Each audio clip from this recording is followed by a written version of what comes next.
नमस्कार विद्यार्थी मित्रों, आज हम पढ़ेंगे पाठ 8 मुस्कान के मोती। कहते हैं कि एक जोरदार ठहाका तंदुरुस्ती के लिए एक अच्छी खुराक बन जाता है और सचमुच हास्य किसी टॉनिक से कम नहीं होता। अच्छे चुटकुले सुनकर दुख दर्द छूमंतर हो जाते हैं। तो हास्य मनुष्य को जीवन शक्ति भी प्रदान करता है, उसे दीर्घायु बनाता है। हंसी क्रोध, चिंता और क्षोभ को भगा देती है। साथ ही वह सुख और स्वास्थ्य की चाबी है। हमारे चारों ओर भी हास्य की विपुल सामग्री उपलब्ध है। आवश्यकता सिर्फ इस बात की है कि हम उसको पहचानना सीखें। तो मुस्कान के मोती के रूप में यहाँ ऐसे ही कुछ चुटकुले दिए गए हैं। तो पहला चुटकुला है कि चिंटू कहता है पिंटू से कि तुमने राजू को चांटा क्यों मारा। चांटा यानी कि तमाचा क्यों मारा। तो पिंटू कहता है 15 दिन पहले उसने मुझे हिप्पोपोटेमस कहा था। तो चिंटू कहता है तो फिर 15 दिनों के बाद आज ही क्यों मारा। तो पिंटू कहता है मैंने कल ही सर्कस में हिप्पोपोटेमस देखा यार। यानी कि पिंटू को पता ही न था कि हिप्पोपोटेमस कैसा दिखता है। जब उसने सर्कस में हिप्पोपोटेमस को देखा तो उन्हें याद आया कि राजू ने उसे 15 दिन पहले हिप्पोपोटेमस कहा था। तो वह उसको जाके उसको चांटा मारता है राजू को। आगे दूसरा है कि पति कहता है अपनी पत्नी से कि अब मैं भुलक्कड़ नहीं रहूँगा। भुलक्कड़ यानी कि बहुत भूलने वाला। तो मुझे सब याद रहेगा। तो पत्नी कहती है वह कैसे। तो पति कहता है देख, मैं एक नई किताब खरीद लाया हूँ जिसका नाम है याद रखने के 1000 तरीके। तो पत्नी कहती है हाय राम, यह किताब तो आप 10वीं बार ले आए। तो पति किताब याद रखने के 1000 तरीके जो है वह 10वीं बार लेके आया था, फिर भी वह भूल जाता था। तीसरा है भिखारी कहता है एक व्यक्ति से कि 1 रुपया दे दो साहब। तो भरत नाम का व्यक्ति है, वो कहता है कल आना। तो भिखारी कहता है कल आने के चक्कर में इस मोहल्ले में मेरे लाखों रुपये फंसे हैं। यानी कि वह जब भी इस मोहल्ले में आता था तो लोग उसे ऐसा कहते थे कि कल आना, कल दे देंगे, कल आना, ऐसा करके उसे भगा देते थे। इसीलिए वह कहता है कि इस मोहल्ले में मेरे लाखों रुपये फंसे हैं। चौथा है शिक्षक कहता है रमेश से कि रमेश 50 में से कितने कम करने से 5 बचेंगे। तो रमेश कहता है गुरुजी 0 निकाल दीजिए। तो रमेश ऐसा समझता है कि 50 में से 0 निकाल देने से 5 बच जाते हैं। आगे है सुशील कहता है गीता से कि मेरे पिताजी जब माचिस की डिबिया खरीदते हैं तो सारी तिलियां गिनते हैं कि कहीं कम तो नहीं। तो गीता कहती है कि मेरे पिताजी माचिस की डिबिया खरीदते हैं तो सारी तिलियां जलाकर देखते हैं कि कोई तिली खराब तो नहीं। आगे है सुरेश कहता है महेश से, क्योंकि महेश की गाड़ी का टायर पंचर हो गया था। तो कहता है कि यह टायर कैसे पंचर हो गया। तो महेश कहता है एक कांच की बोतल पर चढ़ गया था। तो सुरेश कहता है क्या तुम्हें बोतल नहीं दिखाई दी। तो महेश ने कहा क्या बताऊँ यार, वह तो उस आदमी की जेब में थी जो मेरी कार के नीचे आ गया। क्या कहता है कि उस आदमी की जेब में थी जो मेरी कार के नीचे आ गया। इसकी वजह से सुरेश को बोतल नहीं दिखाई दी, क्योंकि उस आदमी की जेब में थी जो उसकी कार के नीचे आ गया था। यहाँ पे एक चित्र दिया गया है।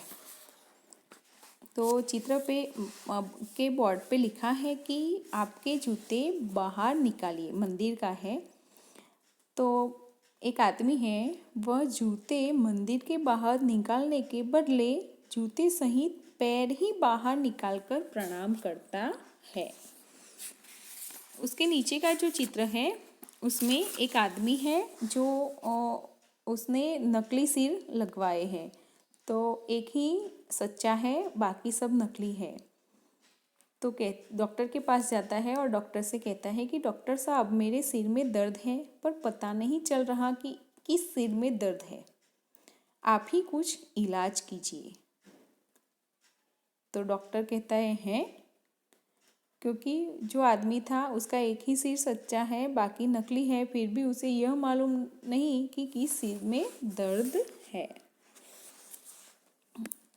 यहाँ पे एक चित्र दिया गया है जिसमें दिखाई दे रहा है कि हाथी पर एक मनुष्य शीर्षासन कर रहा है। तो हाथी पर शीर्षासन करते मनुष्य को आपने इस चित्र में देखा। अब हाथी की बारी। हाथी मनुष्य के सिर पर शीर्षासन करना चाहता है। आप हाथी की इच्छा पूर्ण कीजिए और बनाइए ऐसा ही एक चित्र। आपको ज़रूरत लगे तो इस चित्र को उल्टा कर आप देख सकते हैं। अब हाथी मनुष्य के सिर पर शीर्षासन करे, यह बात सचमुच असंभव और हास्यास्पद है। अभ्यास है जिसमें है प्रश्न पहला कि इकाई में दिए गए चुटकुलों को दो दो की टुकड़ी में अभिनय के साथ प्रस्तुत कीजिए। प्रश्न दूसरा है कि आप सुने हुए मज़ेदार चुटकुले सुनाइए, वो आपको करना है। प्रश्न तीसरा है कि उदाहरण के अनुसार एक शब्द रखकर चुटकुला बनाइए। यहाँ पे उदाहरण दिया गया है कि शिक्षक छात्रों से कहते हैं कि हेतल मिठाई नहीं खाती, इसमें हेतल क्या है? जो व्याकरण में समझा रहे थे, तो छात्र कहता है कि मूर्ख, क्योंकि वह मिठाई नहीं खाती इसलिए मूर्ख है, इसकी वजह से वह मूर्ख जवाब देता है। वैसे ही आगे का चुटकुला बनाना है कि माँ अपने बेटे से कहती है कि बेटा, घर में कुत्ता कैसे आ गया? तो बेटा क्या जवाब देगा? तो बेटा कहेगा चल कर। दूसरा है कि दुकानदार कहता है ग्राहक से कि आप कब से खड़े खड़े चीज़ों को देख रहे हैं, आपको क्या चाहिए? तो ग्राहक क्या कहेगा? तो ग्राहक कहेगा मौका। तीसरा है न्यायाधीश कहता है चोर से कि बैंक का दरवाज़ा तोड़ने का कारण बताओ। तो चोर क्या कहेगा? ताला। और चौथा है एक भुलक्कड़ आदमी अपने इलाज के लिए अस्पताल गया और अपनी भूल जाने की बीमारी के बारे में बताया। तो डॉक्टर कहता है भुलक्कड़ से कि यह आदत आपको कब से है? तो भुलक्कड़ क्या जवाब देगा कि वो तो भुलक्कड़ है, तो कहेगा याद नहीं। आगे है प्रश्न चौथा है कि फंसोगे फिर भी हंसोगे। निम्नलिखित प्रश्नों के उत्तर हाँ या ना में दीजिए। यहाँ पे 3 प्रश्न दिए गए हैं, उसके उत्तर हाँ में या ना में ही देना है। और हाँ में दोगे तो भी फंसोगे और ना में दोगे तो फिर भी फंसोगे। पहला है कि क्या तुम्हारे घर वाले जानते हैं कि तुम मूर्ख हो?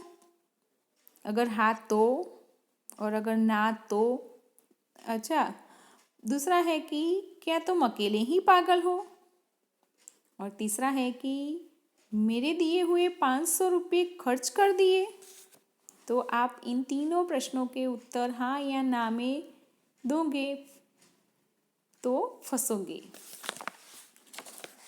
आगे है प्रश्न 5वां है कि क्या हमें हर प्रसंग और हर जगह पर हंसते रहना चाहिए?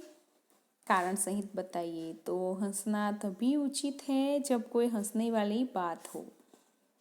हमारा व्यवहार प्रसंगानुकूल होना चाहिए। हर प्रसंग पर और हर जगह हंसना मूर्खता, अशिष्टता और पागलपन का सूचक है। आगे है स्वाध्याय है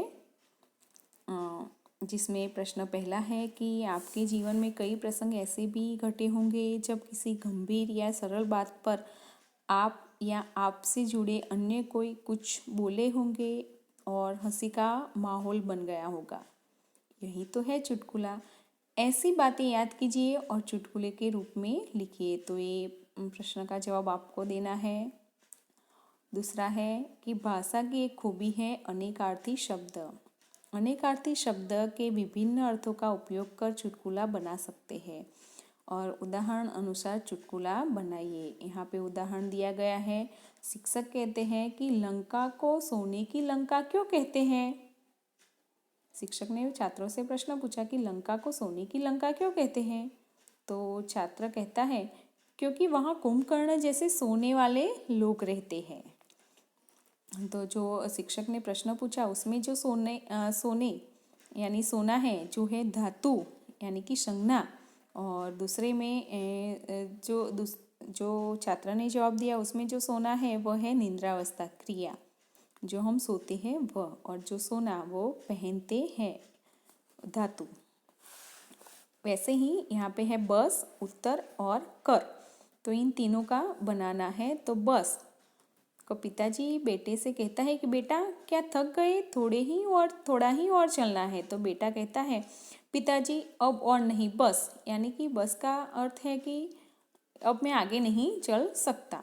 तो पिताजी कहते हैं बेटा बस यहाँ आती ही नहीं है। बस यानी कि जिस पर बैठ के हम घूमने जाया करते हैं कि एक स्थान से दूसरे स्थान तक जाया करते हैं, वह पैदल ही चलना होगा। दूसरा है उत्तर। दादाजी कहते हैं अपने पोते से कि तुम इस प्रश्न का उत्तर बना सकते हो। तो पोता कहता है दादाजी क्या प्रश्न की भी उत्तर दिशा होती है। तो एक उत्तर का होगा जवाब और दूसरा उत्तर जो दिशा है। तीसरा है कर। तो पति कहता है पत्नी से देखो सरकार ने आमदनी पर कर बढ़ा दिया। तो पत्नी कहती है सरकार का और काम ही क्या है, वह जहाँ चाहती है भिखारी की तरह कर बढ़ा देती है। यानी कि एक कर का होगा टैक्स और दूसरा कर का हाथ। वैसे आगे है प्रश्न तीसरा है कि उदाहरण के अनुसार चुटकुलों की पूर्ति कीजिए। तो यहाँ पे उदाहरण दिया गया है कि मालिक कहता है नौकर से तू बहुत बड़ा गधा है। तो नौकर कहता है ऐसा कहकर मुझे शर्मिंदा न करे मालिक, बड़े तो आप हैं। वैसे ही आगे है पहला कि पतली गली में दो आदमी आमने सामने आ गए। पहला आदमी कहता है दूसरे आदमी से कि हटो बीच में से, मैं किसी गधे को रास्ता नहीं देता। तो दूसरा आदमी कहता है कि रास्ते से हटते हुए कहता है पर मैं तो, फिर उसमें आप क्या लिखोगे, तो मैं तो देता हूँ, यानी कि मैं तो रास्ता देता हूँ। दूसरा है न्यायालय में दो वकील। पहला वकील दूसरे वकील से कहता है तू गधा है। तो दूसरा वकील कहता है तू तो बड़ा गधा है। तो पहला वकील कहता है तू बहुत बड़ा गधा है। तो न्यायाधीश कहते हैं ऑर्डर ऑर्डर, आपको ध्यान रखना चाहिए कि मैं भी, तो आप क्या लिखोगे, तो मैं भी यहाँ बैठा हूँ। आगे है लड़का लड़की के पिता से कहता है कि मैं आपकी बेटी से शादी करना चाहता हूँ। तो लड़की का पिता कहता है लड़के से कि मैं नहीं चाहता कि मेरी बेटी किसी गधे से साथ रहे, किसी गधे के साथ रहे। तो लड़का कहता है जी मैं भी यही चाहता हूँ, इसीलिए तो क्या आएगा कि मुझसे शादी कर दीजिए। चौथा है योगेश कहता है रमेश से कि इस गधे को लेकर कहाँ जा रहा है। तो रमेश कहता है दिखता नहीं, मेरे साथ गधा नहीं कुत्ता है। तो योगेश कहता है यार तू चुप कर, मैं कुत्ते से ही, तो क्या आएगा, पूछ रहा हूँ। पांचवा है सामने से गधे आते देखकर पति पत्नी से कहता है देखो तुम्हारे रिश्तेदार आ रहे हैं। तो पत्नी कहती है जी हाँ रिश्तेदार तो हैं ही, पर हुए तो आपसे शादी तो करने के बाद ही। प्रश्न चौथा है कि निम्नलिखित कहानी पढ़कर उनमें से अलग अलग 7 शब्द चुनकर उसे शब्दकोश के क्रम में रखिए। कहानी है कि एक कुत्ते ने एक खरगोश को देख लिया, शिकार के लिए उसके पीछे दौड़ा। खरगोश भी अपने प्राण बचाने के लिए तेजी से भागा। कुत्ता बराबर उसका पीछा करता रहा। अंत में उसकी सांस फूल गई। थक हारकर उसने खरगोश का पीछा करना छोड़ दिया। तभी एक चरवाहे ने उसकी ओर देखकर ताना मारा। एक छोटे से खरगोश ने दौड़ में तुम्हें पछाड़ दिया। कुत्ते ने तपाक से जवाब दिया, महाशय, मैं अपने पेट के लिए दौड़ रहा था, वह अपने प्राणों के लिए दौड़ रहा था। सचमुच जीत के कई कारण होते हैं। तो इस कहानी से 7 शब्द चुनकर उसके शब्दकोश के क्रम अनुसार रखना है। तो इसमें है कुत्ता पहला शब्द, फिर खरगोश, शिकार, सांस, चरवाहा, दौड़ और जीत। तो शब्दकोश के क्रम अनुसार पहला आएगा कुत्ता, फिर खरगोश, चरवाहा, जीत, दौड़, शिकार और सांस।